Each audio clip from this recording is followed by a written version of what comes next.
Oh dear. God.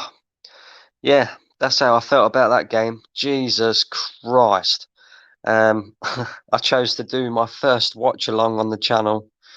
Um, what a disappointment, honestly. That was an absolute snooze fest. One of the worst games I've watched this season, if I'm being completely honest.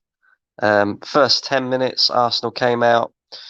They looked like they was up for it, and moving the ball around quite quickly. And then after that, the game became a bit cagey. We dropped off. The ball was moving a lot slower. Palace started to get a foothold in the game, and if we are being completely and utterly real, we was lucky to not go in at half time 1-0 down at least. Palace hit the bar. With a header from James Tompkins.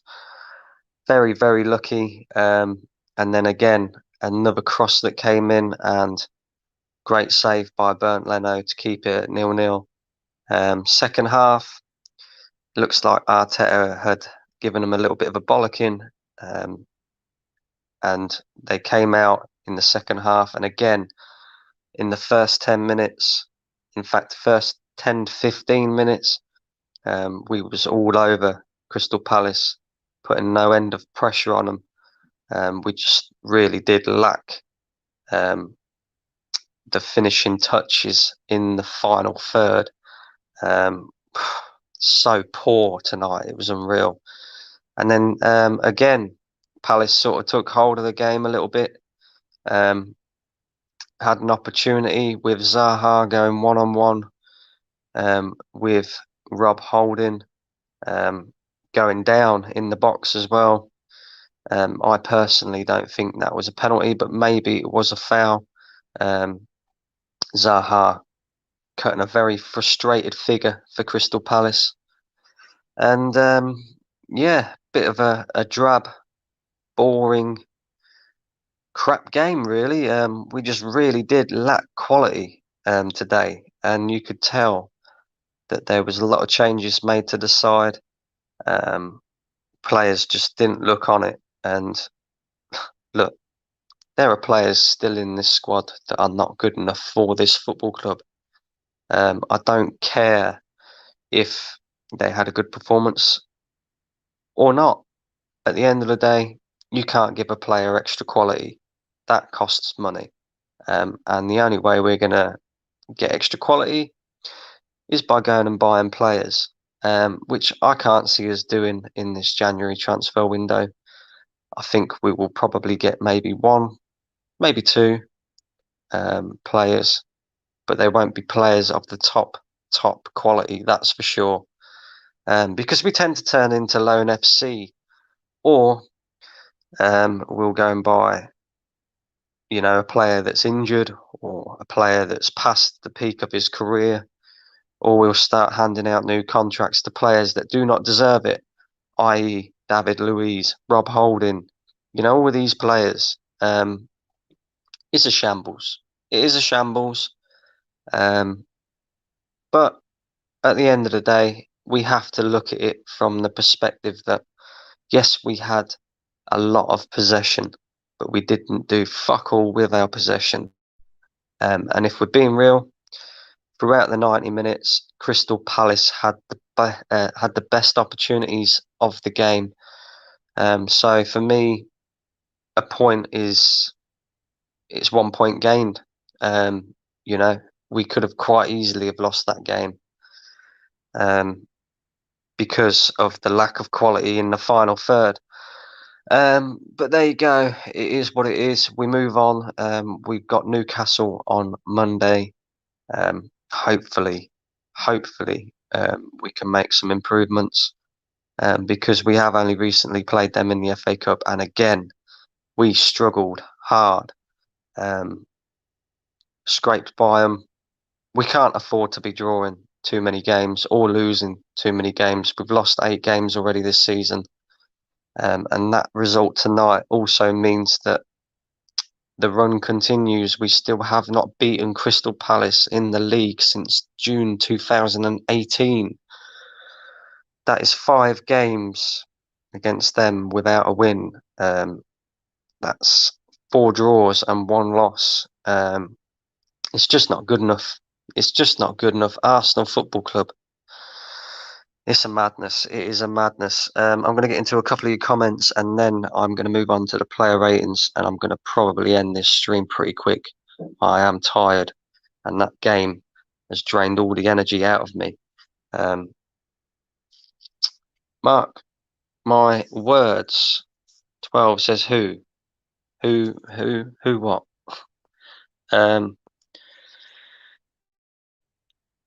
Enough about the Gooners. Let's talk about the greatest club in the world, Rangers.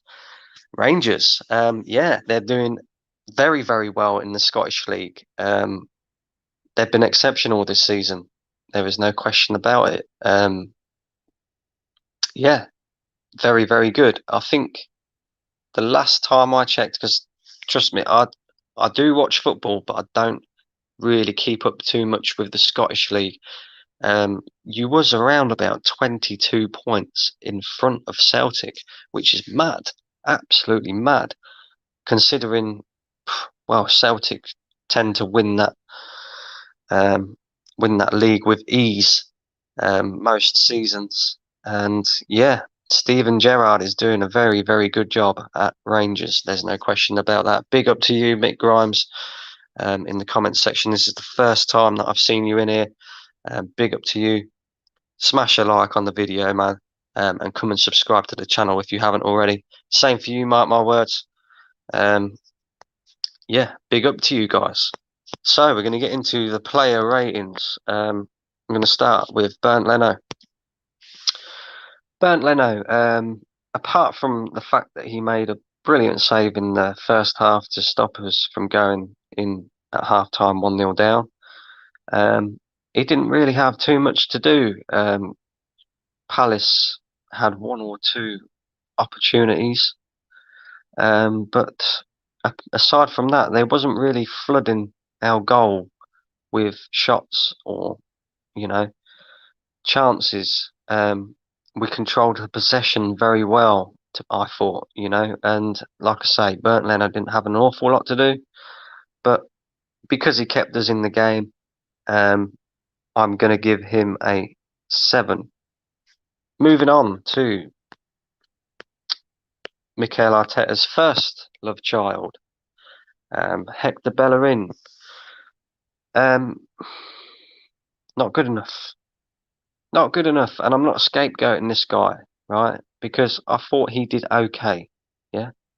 I thought he did okay. But that was all he was. Okay. Yeah? He's not good enough for the football club.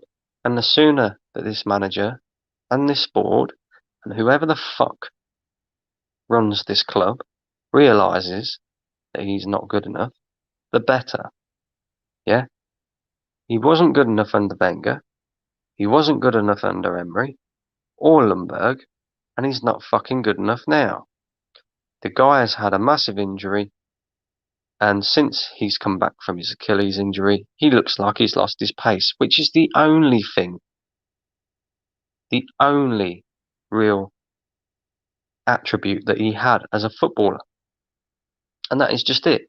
He can't defend.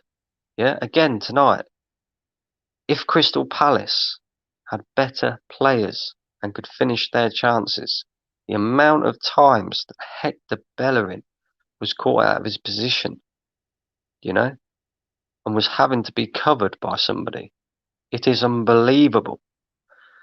The guy is crap going forward as well. He gets himself in some great positions, and you just think, go on, tap it by the fullback and whip the cross in. Tap it, and what does he do? He either plays it sideways or backwards. Yeah. The 85th minute, we are chasing a goal. We need a goal. We need 3 points out of this game. Again, the guy gets in a brilliant position, right? All he's got to do is whip that ball in, and he plays it backwards. Not good enough. But like I said, I thought he did okay. So I'm going to give him a 5. Yeah, bang average, very average performance. Um, what more can I say? You know, what more can I say about this guy, honestly? Moving on to Rob Holding. He wasn't too bad. He wasn't too bad. But again, he didn't really have too much to do. He spent most of the game covering for Hector fucking Bellerin, you know? Um, and that is just it. Um, apart from that, he wasn't really under too much pressure at all. He had an opportunity where he maybe should have done better with the header from the corner or across in the box or whatever it was. But aside from that, I think he had a pretty solid game. So I'd give him a 7. Moving on to David Luiz. David Luiz, I thought he played okay today as well. He dealt with Benteke pretty well, covered down the flanks when Ainsley Maitland-Niles went forward, and he tried to pick out a few nice passes as well, a few long balls. Only about 50% of them came off. But again, he did okay. He was pretty solid. And again, I'll give him a 7 for today. Moving on to left back, Ainsley Maitland-Niles. Poor, absolutely poor. And I'm not surprised that he was the first player to be dragged off by Mikel Arteta. He just looked completely and utterly off the pace. And I'm not surprised. The guy has barely played any football this season. Yeah, really off the pace today. His touches, some of them were awful. He was miscontrolling the ball, letting it slide out underneath his foot. Yeah, not great from him today. I'm going to give him a 4. Moving on to the midfield, and you guys are not actually going to believe what I'm about to say here, but Granit Xhaka, apart from the fact that he he could have cost us the game, fucking pissing about with the ball, and then falling over or slipping. Apart from that, I think he had a very good game. He was the one who was trying to influence the ball moving forward. A lot of his passes were forward. However, the one criticism that I do have is that he slowed the play down a lot. And that's what you get with Granit Xhaka. That is the type of player that he is. He is slow. He is lethargic at times. But aside from that, he made some very good tackles when Crystal Palace were on the counter attack. He made a very good last ditch tackle against Zaha to stop him from getting the shot on when he was inside the Arsenal box. And yeah, I think he played okay today. I would give him I'm going to give him a 7 as well. Yeah, I don't think he did quite enough to deserve an 8, but a 7 I think is a fair score. Moving on to his midfield partner, Dani Ceballos. Looked very, very good in the opening 10 to 15 minutes. He was trying to go forward with the ball, but then he turned into the Dani Ceballos that we all know, which is, spin around, don't really do too much with the ball. Um, you know, little 5-yard passes here and there. No wonder this guy can't get into the Real Madrid side. He is not good enough. It is as simple as that. But again, I thought he was okay. But we didn't really have a test in that midfield. you know.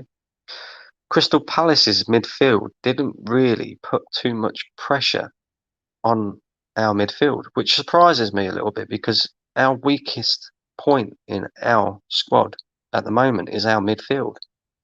You know, players like Xhaka, Danny Ceballos, they can be got at. There's no question about that. So, yeah, he did okay, and Xhaka did okay, but they had pretty much the free reign of the midfield, and they didn't really do nothing with the ball. I thought Xhaka was better than Ceballos, so I have to give Ceballos a 6. Moving on to the number 10, wherever he is. Emile Smith Rowe has been very, very good for Arsenal in recent weeks, but today, not great at all. He looked like he was probably tired from playing quite a lot of games for Arsenal in a short space of time, when he's not really used to playing football at Premier League level. And I sort of expected this from him. He is a young man. He is still learning his trade. You will get a couple of performances that will be a bit ropey. I don't think he was terrible, but he wasn't great either. It just looked like nothing really stuck for him. He tried to quicken up the play, but again, it was so tight back there. Crystal Palace putting so many men behind the ball. It's difficult to play in between the lines when you're playing against a team that are basically a low block. And yeah, he wasn't great today, Smith Rowe. So I'm going to have to give him a 4. On to the right hand side, Bukayo Saka. I thought he did okay. He was one of the only players in the squad that tried to take players on, tried to put crosses in the box. There was 1 or 2 corner kicks that were a bit ropey. You know, either he was crossing a little bit too far, or his corner wasn't getting past the first man. But he tried. He played okay. But again, he was another player who wasn't great. You know, decision making in the final third, not great. But again, he's still a young man. He's still learning, and you will get performances that aren't that great. And today was one of them for him. Saka, I will give a 6. Moving on to the left-hand side, Aubameyang. Now, you've probably all seen it in the thumbnail. There needs to be a missing persons report out for this guy because he is missing. He is missing. Arsenal need to do some sort of check, because I'm now beginning to question whether this is actually Aubameyang or whether this is an imposter pretending to be Aubameyang. Because since he's signed that new contract, honestly, he is not the same player anymore. He's been so poor this season, and I am really surprised that he stayed on for the full 90 minutes. I really am. If it was me, I would have hooked him off, because he wasn't great. He was not great. Again, he had 1 shot in the first half, which was straight at Gita. And at the end of the day, apart from that, he did nothing. Absolutely nothing.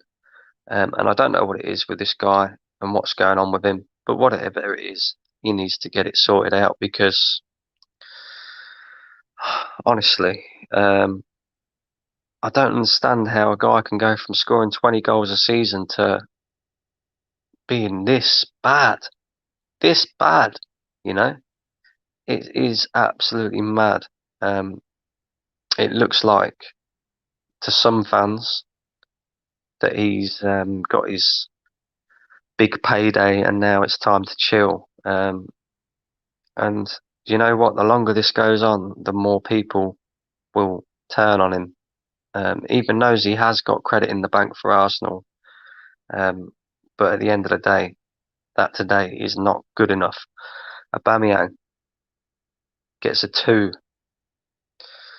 Um, Moving on to the striker, Alexander Lacazette.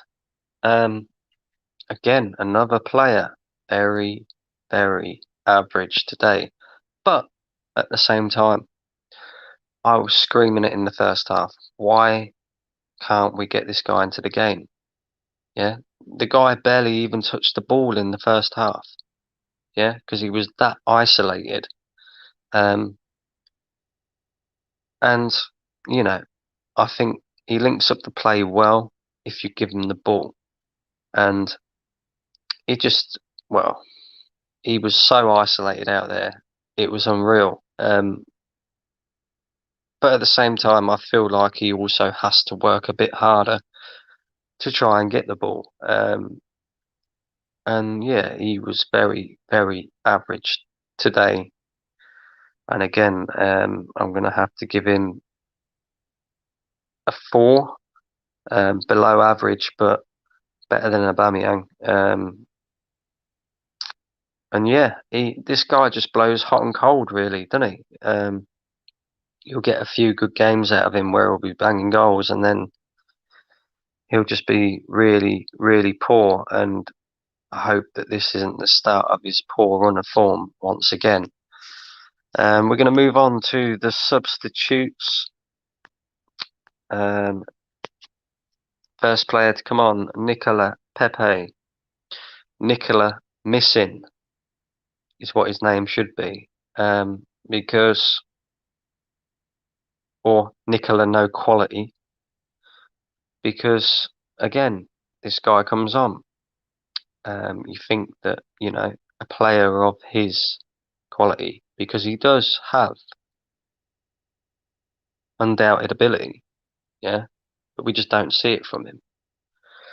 You would have thought a player of his ability could come on and change the game. This guy hasn't learned. This guy hasn't learned. He has not improved since he signed for Arsenal. He is so one-dimensional and predictable. It is unreal. It is unreal. All he wants to do is cut in on his left. Cut in on his left. You never see him go past the fullback and whip a ball in with his right. Yeah? For £72 million, a player should be able to use both feet. And he can't. He can't. You never really see him take anyone on. He's always cutting back, trying to cut inside, or, playing the ball backwards. And when you've got him and Hector Bellerin playing on that side, it is, backwards FC, And I've said it, and I've been screaming it for a little while now. Sell him in the summer, seriously. Try and get a little bit of money back from this guy, because he is not good enough. I thought his ability would carry him through, but nah. It has been a complete and a waste of money in my eyes. And if you can get £40 million for him and go and invest that in the squad elsewhere, I'd be happy with that. Because if we're being real, this guy is a waste. He's a waste. The fact that Bukayo Saka and Gabriel Martinelli, Bukayo Saka being a player from the Arsenal academy, who's 19 years old, is showing this guy up. And Martinelli, a guy who came from the Brazilian second division, is coming in and showing this guy up. He should feel embarrassed. And once again today, not good enough. 3. Yeah, his decision making in the final third, poor. So, like I say, Nicolas Pepe gets a 3 today. Next player to have came on, Thomas Partey. It's good to see this guy back fit again. Obviously, I knew that he wouldn't have enough fitness in his legs to play the full game. But when he came on, you could see the difference in the midfield. The little positions that he picks up to stop counter-attacks.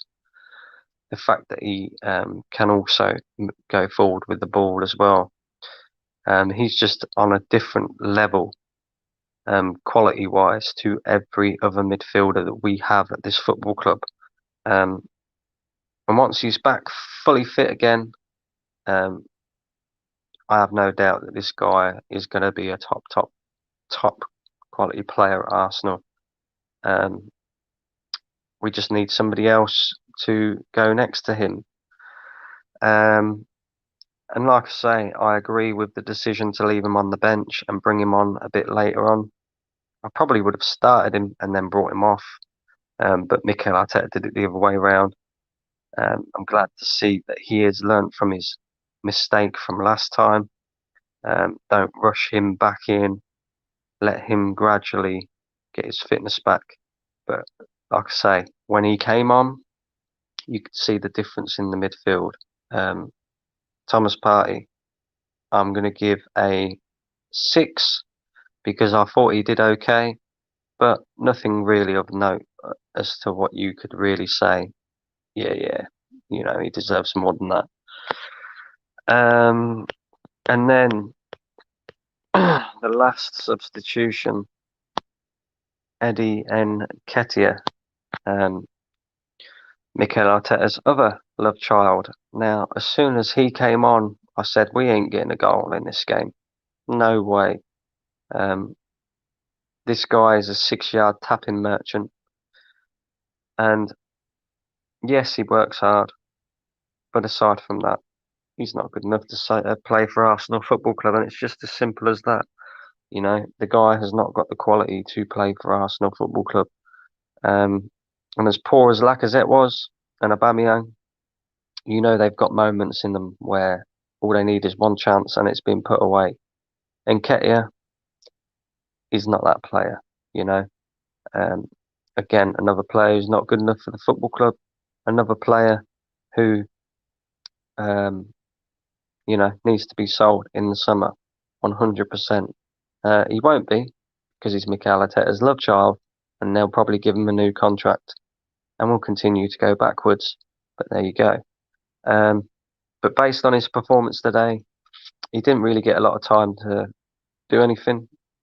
When he did come on, I didn't really notice that he was there, to be honest with you. So you can't give him any more or any less than really a standard 5. It was just an average, average performance. Mikel Arteta.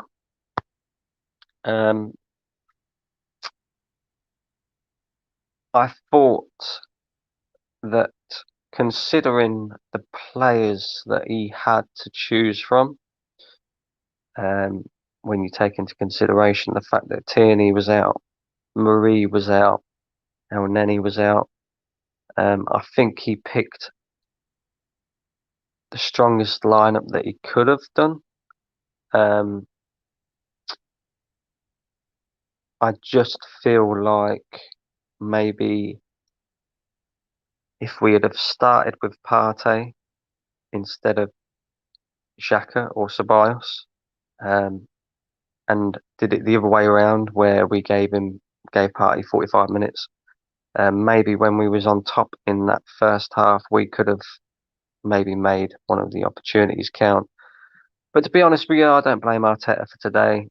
I just think the players were very poor, especially in the final third. So based off of that, I'll give Arteta a 6 as well. It can't be any higher than that. But yeah, a 6 for Arteta, and that is just me being fair all around, I think.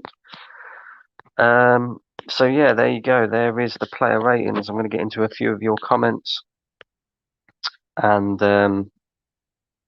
yeah, and then I will see you guys. I would say on Sunday at some point, because obviously we've got Newcastle on Monday, so I will be doing a preview to that one. I'm also on Lee Gunner's channel on Sunday at 5 p.m. Go and check Lee Gunner out. I'm sure a lot of you already follow his channel. I'm really looking forward to having a chat with him, and getting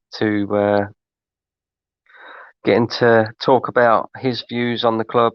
I know me and him think very similar around certain aspects of things. But yeah, like I say, I'm really looking forward to going on there, and make sure you tune in 5 p.m. on Sunday.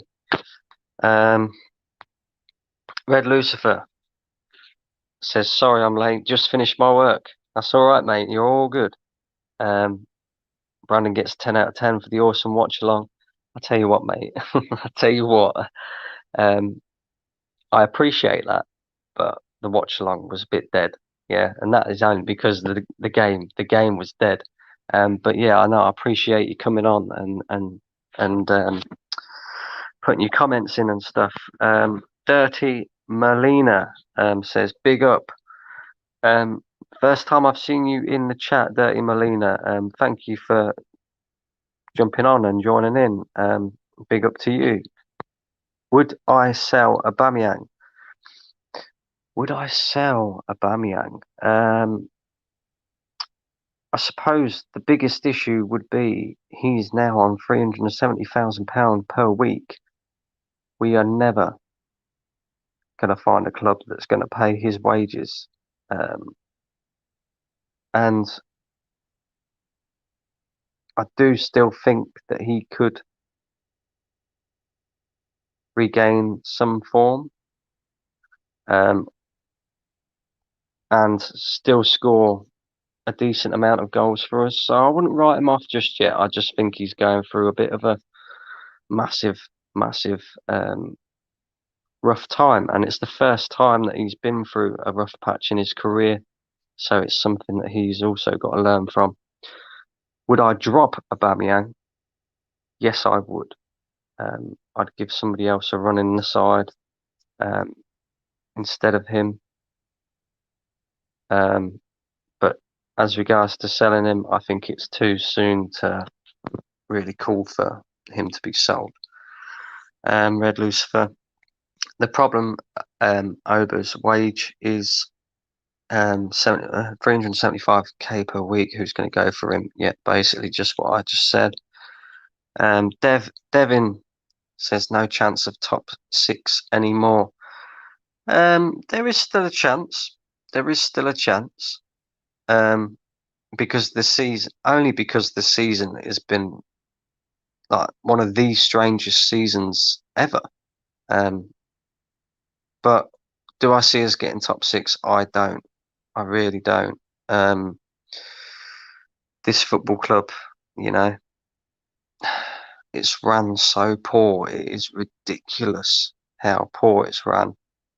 And I think that although things are tight at the moment, the next 2 months worth of fixtures is going to determine where and whereabouts teams are going to finish in the league. And I think we will be lucky to finish in and around the top 10. And that's just me being honest. Holden new contract, the bar is on the floor. Yes, I agree, 110%.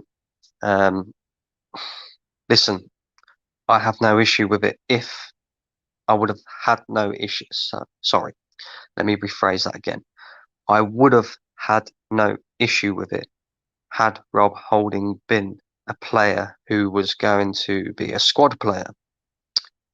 But it doesn't look that way. It looks like he's going to be a mainstay in the Arsenal team. And if that's the case, he's not good enough. He's not good enough. He's not the top quality centre back. You know, we need a top quality centre back. And Rob Holding is not that.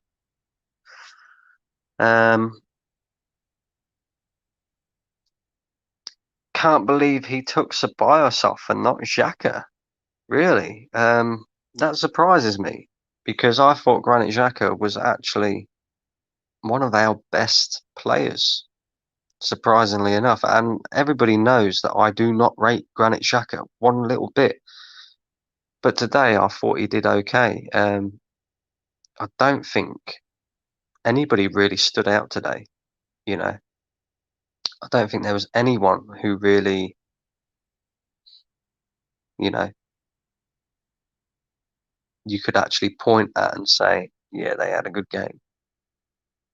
So, these fans deserve to be mid-table because they sit and make excuses. So pathetic. Yeah, and they will do, and they'll continue to do it. They'll continue to say, oh, it's not Arteta's fault. At the end of the day, the guy is manager of the football club. He has to take responsibility for what is going on. A lot of the reason why we are where we are is because of decisions that Arteta has made, like it or not. Man management has been poor. Yeah. The fact that he has his favourites at the football club is what is costing us results. You know, it's clear to see that Hector Bellerin, Granit Xhaka, Willian, I'm trying to name another, Nketiah. Yeah, it's clear to see that these players are his favourites and they're going to get game time under him, right? But these players are not fucking good enough. It's as simple as that. I don't get it. And these fans will continue to go and back Mikel Arteta and say it's the players' fault or it's the board's fault or it's this or it's that. Listen, the players have got to take blame. The board have got to take blame. But Mikel Arteta ultimately has to take massive amount of blame. It's as simple as that. You all know how I feel about it. I don't think he's good enough for the job. I don't think he ever will be good enough for the job. And I think the longer that we keep him, the further we will fall behind. Simple as that. Arteta couldn't outsmart a rat. Can't believe we brought Xhaka over Kante. Well, that is Arsenal Football Club, Devin, unfortunately. You know, we do spend money, but when it comes to do we spend a little bit extra to get extra quality? Or do we just go for the cheaper option? We go for the cheaper option every time. You've seen it with Xhaka and Kante. Yeah.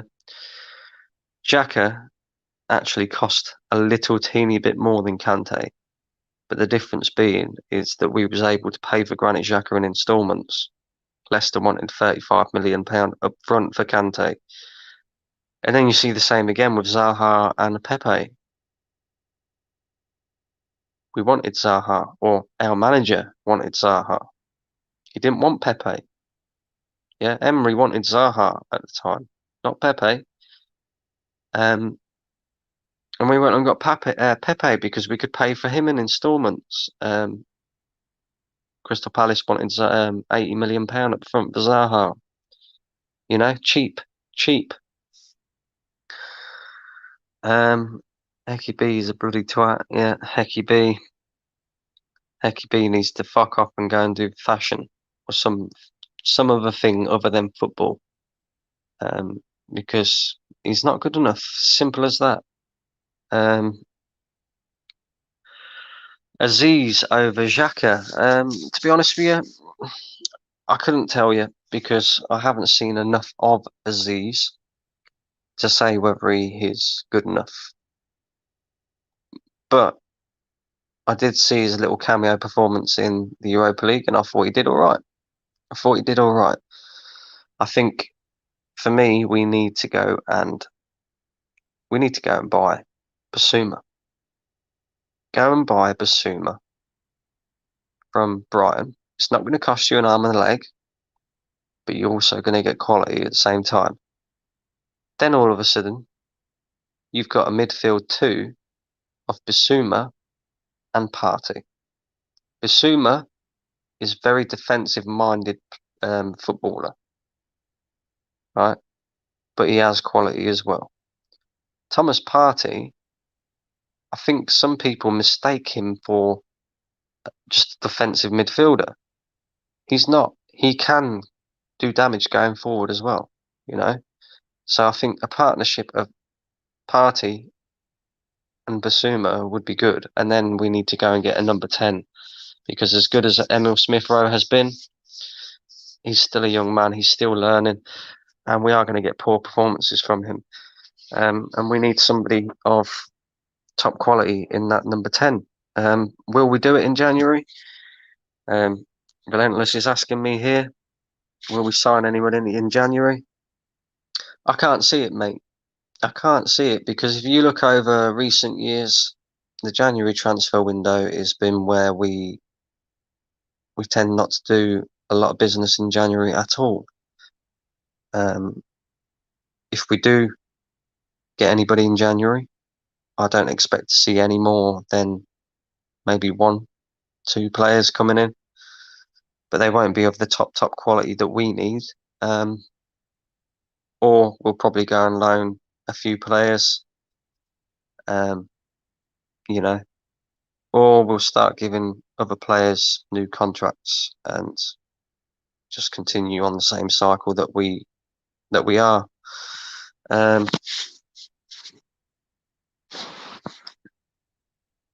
Would you swap Saka and Pepe for Grealish?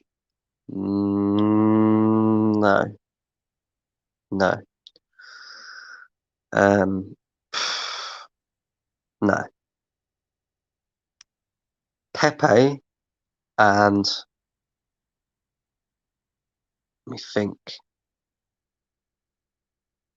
Now, if it was, would you swap Pepe and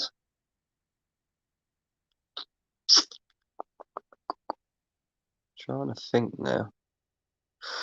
If it was, would you swap Pepe and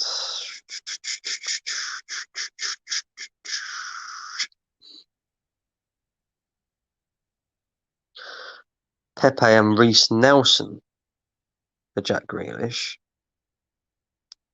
then I would say yes. Or Pepe and I'm trying to think who else there is.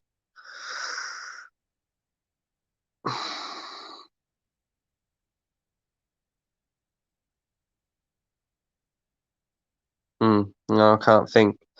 But purely and simply because Saka is in there, no, I wouldn't. No, I wouldn't. I think Saka is an absolute baller, and I think he's going to be one of the best players in the world in the future. No question about it. Jack Grealish is a very, very good player. But if it meant trading Saka for him, nah, I'd keep Saka all day long. Will I be doing the Newcastle watch along? I can do a watch along. If you would like me to do a watch along, let me know in the comments section, guys. I would happily do a watch along, no question about it. Hopefully, it will be a bit more of an interesting game than this one just gone. Devin, we will probably only sign a 40-year-old keeper from the Verona League. Yeah, it wouldn't surprise me. I think we will probably go and get a goalkeeper this January transfer window. It looks like Runnison is probably going to head out on loan. I'm not surprised. He's been shit. And if we get an injury to Leno, we are fucked. So yeah, we do need to go and address that. Who we buy, I don't know. I haven't got a clue. Relentless says Arsenal will sign Zola because he's old and he played for Chelsea. Yeah, I mean, I don't get this whole buying old players, you know. Wenger, in his early days of managing at Arsenal, if you reached 30 years old, he used to dash you out.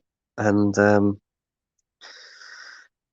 once you reached sort of 30, 32, 33, you become a player that was, well, on the down from his playing career. And, yeah, now all of a sudden we're buying them like they're going to do something. It is just fucking mad. Pepe plus cash for Roger Grealish. Yeah, 100%. I'd do that all day long. All day long, I'd do that. Yes, do another watch along. Yes, I'll tune in. Cool, great. Yeah, no, that's fine then. That's organised. I'll sort that out. We will do another watch along. Hopefully, we'll have something to cheer about this time. Jack Grealish is the best footballer outside of the traditional top six. I would agree with that statement. I would agree with that statement.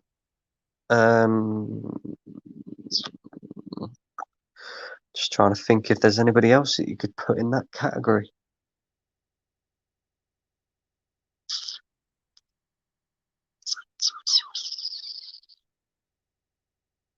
No, I agree with what you're saying, 100%. He's clear of anyone else yet. No, you're right. You are right.